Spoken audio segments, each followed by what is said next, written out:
Has it ever been documented on who was actually doing the satanic rituals? No. Was it, do you think? A lot of people, you know, they would sneak in and do it. Okay. Basically, during the night and early hours in the morning, where nobody would really. They've been ran out a few times, but nobody ever really. When was the last time something took place that was in that nature? The only thing when they tore the building down, that was the end of it. When they built the new the little building that's in this place now, which we're inside that part of the building. Mm-hmm. I came down here one Friday night to turn the lights on and unlock everything, and I came in here, and in the jail cell, running along the bottom of the jail cell, there was actually a line of salt across the doorstep, and inside on the floor was in salt was a circle and with a pentagram in the center of it.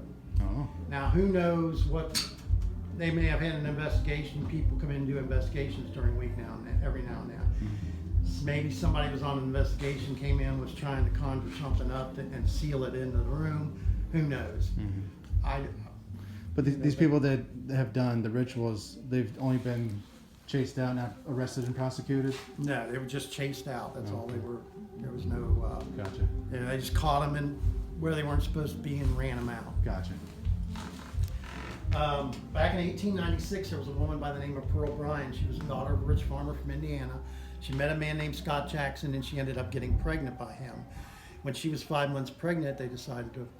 He talked her into decided to talk her into coming down to Cincinnati to get an abortion because they didn't want to keep the baby. Well, she came on down, and Scott Jackson and his best friend Alonzo Walling, who were both dental students here, couldn't find anybody willing to do the abortion because back then nobody did those things. It was illegal to do that. So since they couldn't find anybody, they figured they'd try to do it themselves using their dental tools. Needless to say, they botched it up to the point she was bleeding profusely, screaming in pain. They didn't want to get in trouble for what they'd done to her, so they ended up killing her by cutting her head off. Oh my God. Now, they found her headless body about 1.5 miles up the road from here in an empty field. And the only reason they were able to identify who she was is since she was from a rich family, she had the extra money to have custom shoes made. Mm-hmm. And the company made her shoes for her, just like all their clients, put a serial number and a logo in every pair. That's how they kept their records straight. Well, they caught Scott and Alonzo, and the whole time they had him incarcerated, they kept asking them what they did with the head, and they wouldn't tell them. Even the day they were up on the gallows with a noose around their neck, they said, look, we'll give you leniency, we'll let you live, just tell us where the head is. They said they couldn't do it because if they did, it would bring the wrath of Satan down on them.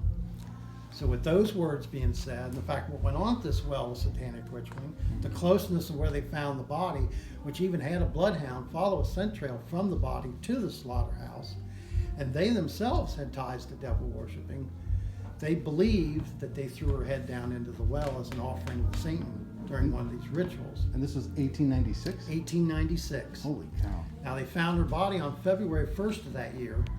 They hung them a year later on March the 20th of 1897. So if the head had been thrown down into the well, it would have been washed out into the river by the spring floods that came up and flushed the tunnel out. Mm-hmm. But her head was never found. Wow. Their hanging was the last public hanging that was done here in Campbell County. And right before they hung him, Scott Jackson hollered out, he said, I'll be back, I'm gonna haunt this area forever. Well, right after Bobby bought the place, his first wife, Janet, was up in the apartment above the bar, cleaning and straightening up things. While she was up there, she said something grabbed her, pushed her to the top of the steps. She heard a man's voice yell, get out, and then shoved her down the steps. Whoa. Now, she too was 5.5 months pregnant at the time. Just like Johanna and just like Pearl, they're all in a 5-month term, or 5-month journey of pregnancy. Sure. And but luckily she was okay, the baby was okay, but she claimed she kept seeing a man's face the whole time she was being attacked. Later on, when she saw the article about Pearl Bryan's murder, she saw Scott Jackson's picture in the article.